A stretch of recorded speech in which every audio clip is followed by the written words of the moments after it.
Respected dignitaries, my fellow speakers, ladies and gentlemen, very good afternoon. My name is Santosh Nair and I represent Progressive Management Consultants, a company at Goa, largely for carbon and water credits. Let me just introduce myself. As I already said, I represent Progressive Management Consultants in the capacity of CEO.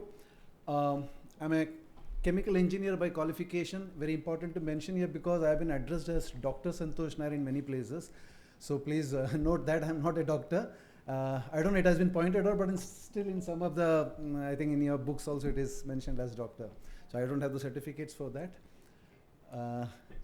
Besides that, I'm a lead auditor in almost all the major ISO standards like ISO 9001, ISO 14001, you know it is Quality Management System, Environment Management System, 22,000 Food Safety Management System, 27,001 Information Security Management System, so on and so forth. ISO 14064 part 1, 2 and 3 which talks about GHG accounting, and verification, 13485 medical devices, so on. I'm also a lead verifier for carbon credits and water credits. We'll be dwelling more into that, and also facilitators for those organizations who wants to go for net zero certification.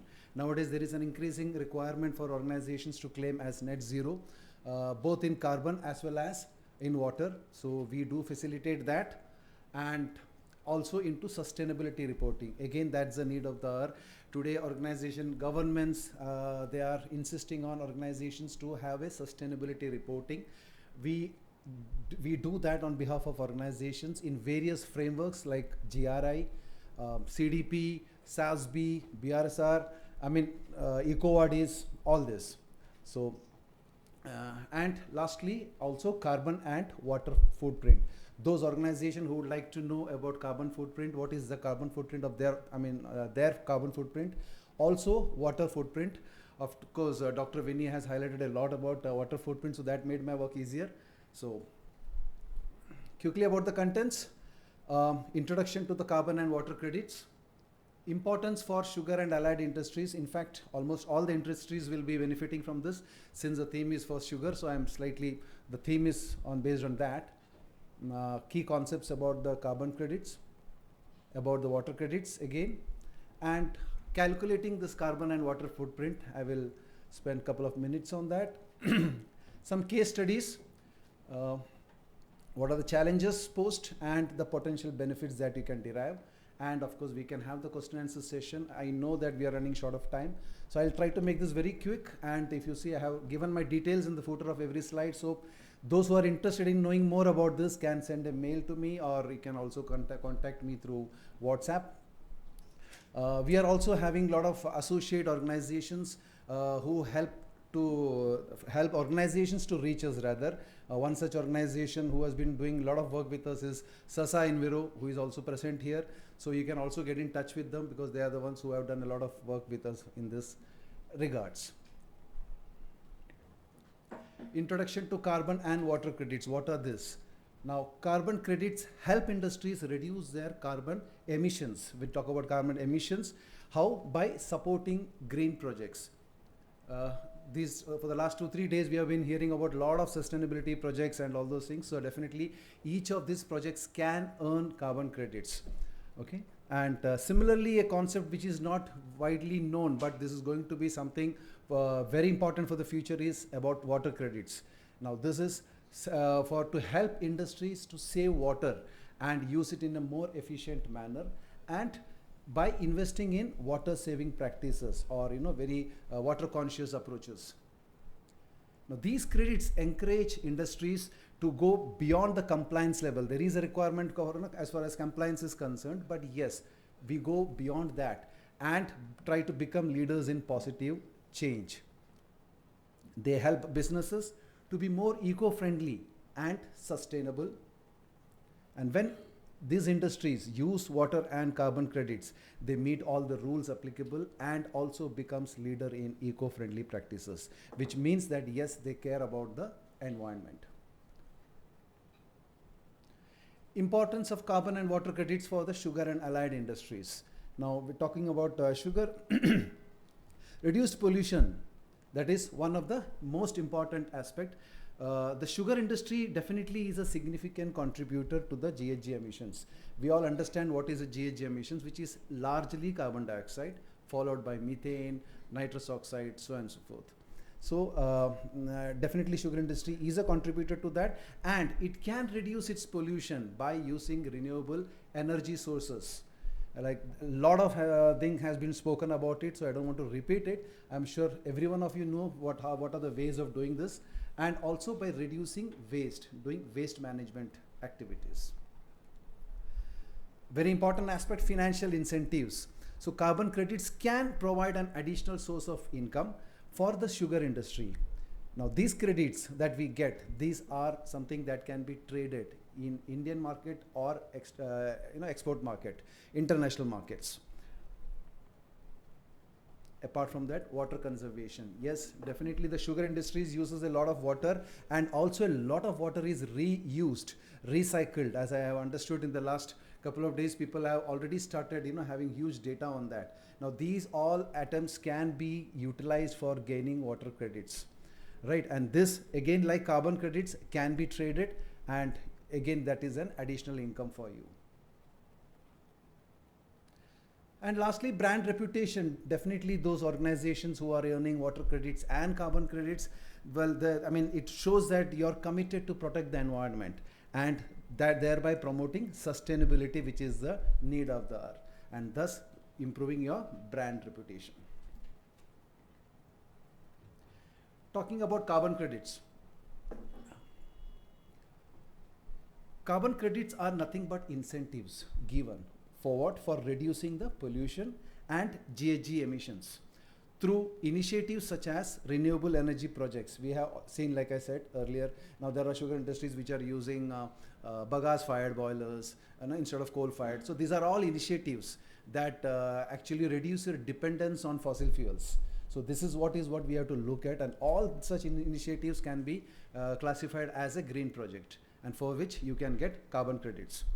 Afforestation definitely is one of them, and also indulging in several energy efficiency measures, practices, okay, improving your energy conservations. Then we have carbon credits are issued for such sustainable contributions. Now what happens is, once you do these green projects, then they are expected to be verified. So unless and until these items are not documented and verified, you cannot get a credit for that. So this is issued for such sustainable contributions, provided they are verifiable. These carbon credits, as I said earlier, can be traded on carbon markets, or also can be sold to those organizations who cannot reduce their emissions, but they want to reduce their carbon footprint, or rather go towards a path towards net zero. So this is where this can be utilized. What is a carbon credit? One carbon credit equals 1 ton of carbon dioxide equivalent. When I say equivalent, like I said, everything, like we have methane, we have nitrous oxide, but to make it uniform, everything is converted into the equivalent of carbon dioxide. You have IPCC values for that, by which you can convert it. There are many types of carbon credits. Basically, we have CERs. CERs are nothing but certified emission reductions. Now these are for compliance market. Okay, now these are credits generated under the CDM, that is Clean Development Mechanism of the Kyoto Protocol, and for reducing emissions in developing countries. They are verified by the UNFCCC, United Nations Framework Convention for Climate Change. We have VERs. Now this is something for the voluntary market. We are largely associated with this type of carbon credit. This is voluntary emission reductions, are carbon credits from voluntary emission reduction projects. Okay, so these are not mandatory, but this is a voluntary. So these are verified by third parties. We have something called REC, which I'm sure every one of you must be aware of. Okay, so these are nothing but renewable energy certificates. These are additional incentives given for you for generation of renewable energy, and indirectly contribute to reducing your GHG emissions. So even if you avail REC, you can still avail carbon credits. Okay, so this is an additional to that.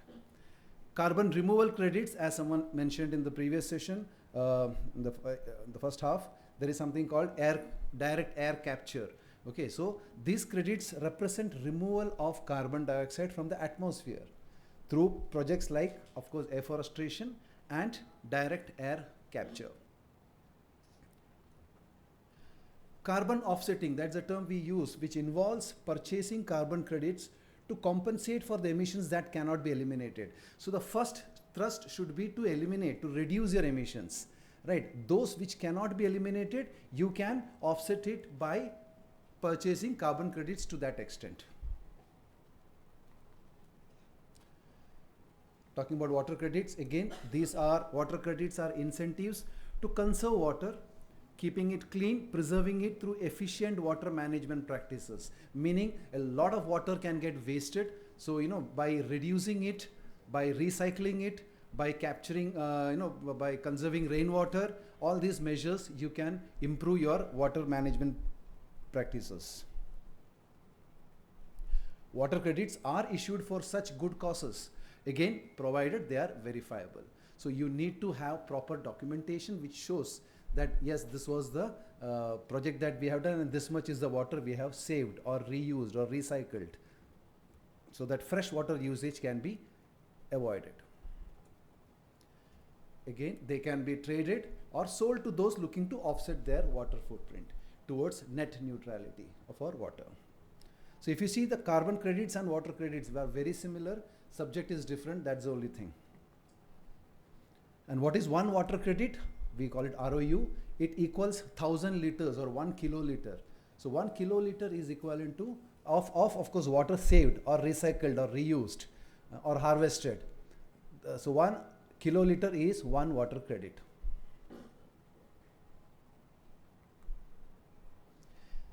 There are many types of water credits that has been spoken about globally. I'll just touch upon some important ones. Blue water credits, that talks about management of freshwater resources. Okay, like surface water, groundwater. We have something called grey water credits. We already know what are those footprints in the previous session. So now, similarly, we have grey water credits, which talks about reusage of wastewater from your industrial process. Stormwater management credits for handling rainwater runoff. Okay, because it has to prevent issues like soil erosion and water contamination. So for that you get stormwater management credits. It's also called water conservation credits, which talks about reducing the overall water consumption by industries. How? By using proper equipment, efficient technology and all those things. Community-based water credits, that is for those industries who support local communities for getting proper access to clean water through such projects. And also last one, it is biodiversity water credits, which focuses on those projects that enhances the aquatic ecosystem, like also wetland preservations, etc. So these are the different names by which these are all known across. But now here we have a water registry that is coming up, which will talk about all of this in one umbrella. Okay, we call it in different scopes. Like in carbon credits, we have 3 scopes, right? Scope 1, scope 2, scope 3. So here we have 5 scopes. There is another interesting program initiated by the Indian government, that is Green Credit Program, GCP, you must be aware of. What is this? This is a program by the Indian government that encourages people and businesses to take action to protect the environment, to ensure that you do some practices which can help the environment in both way, carbon as well as water. This is a combination of both.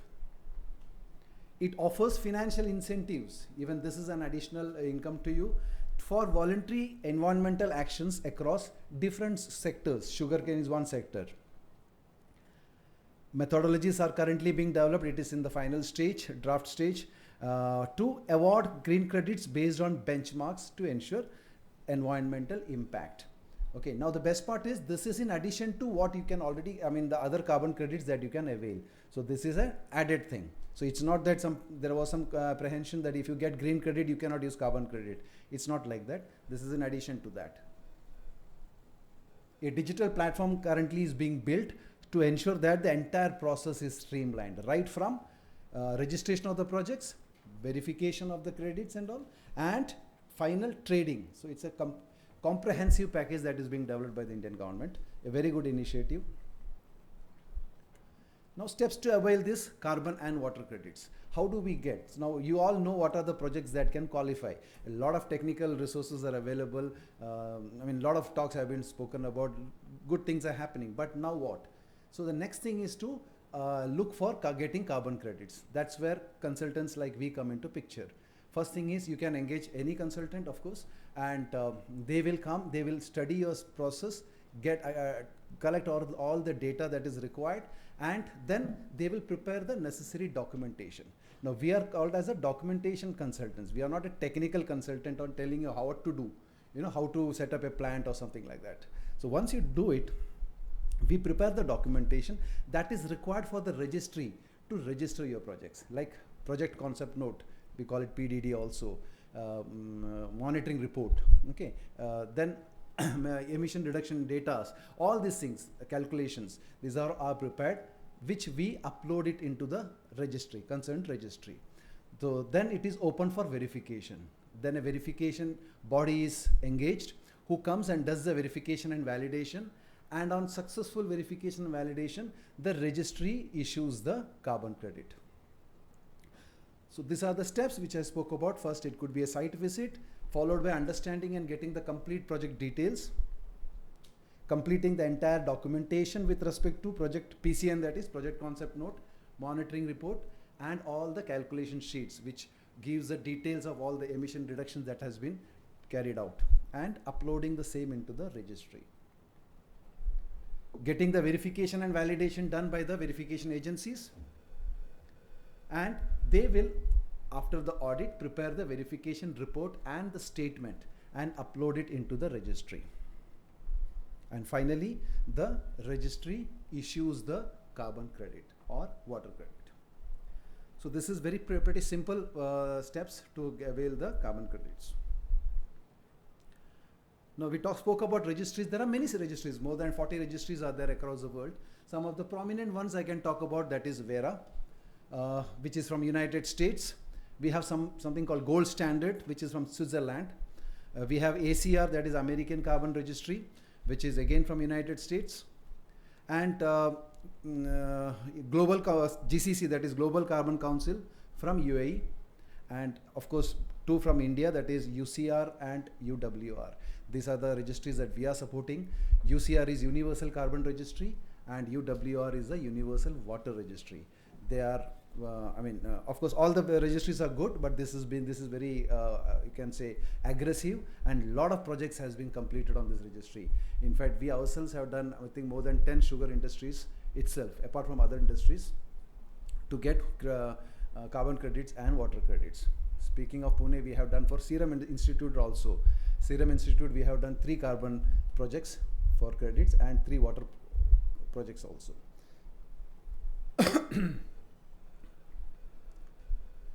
Quickly, we'll just touch upon the case studies. I have taken only three this thing.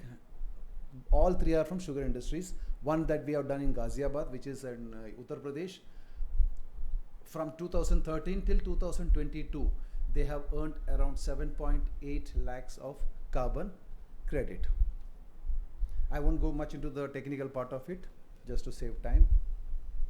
Also, we have done one more, that is at Katauli, which is again in Uttar Pradesh. From 2013 till 2022, they have earned around 8.6 lakh carbon credits. Again, a sugar industry.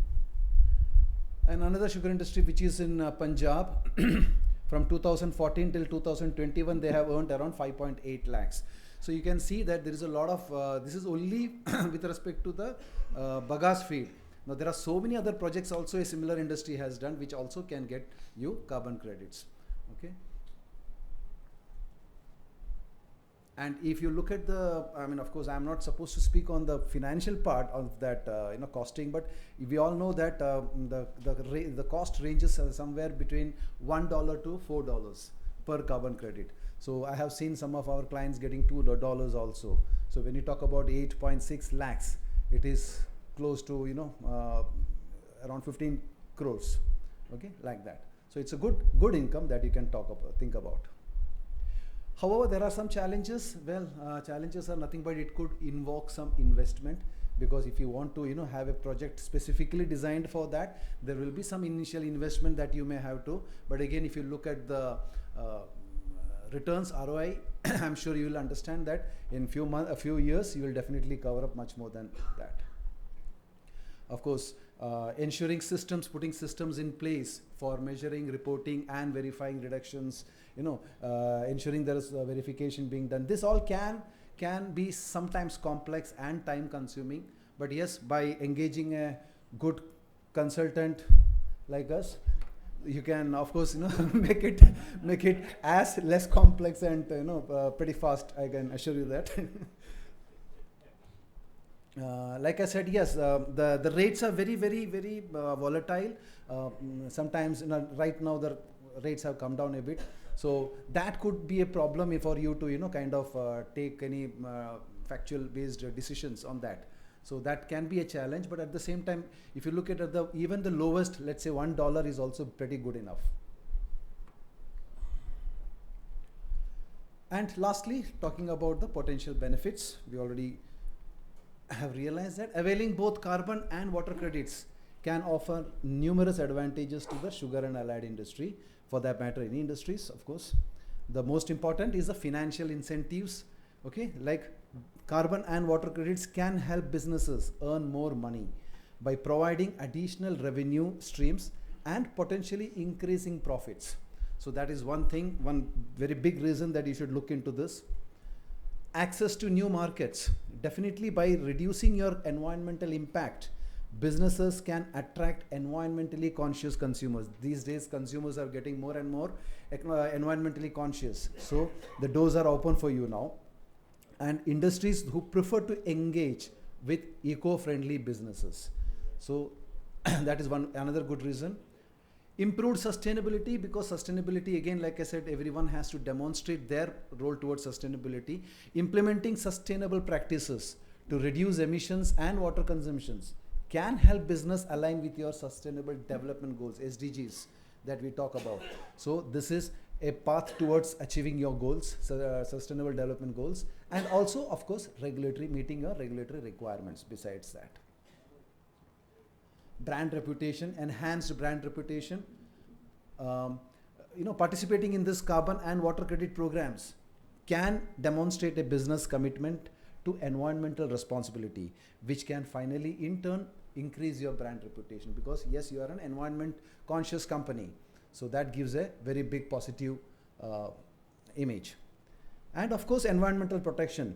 Carbon and water credits can help businesses protect the environment by reducing their carbon footprint and also water footprint, that is conserving water resources. So these are the potential benefits that we see as of now.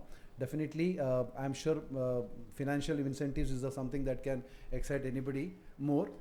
So please look into it, try to identify there, because there are so many things which is already happening. That's what is hurtful. People don't know that how much you can get for this, that these all projects qualify for such carbon credits. So please look into it, reach out to us, reach out to our associates, and understand how all you can avail these credits. Rest assured that we'll ensure that the process becomes as simple as possible, and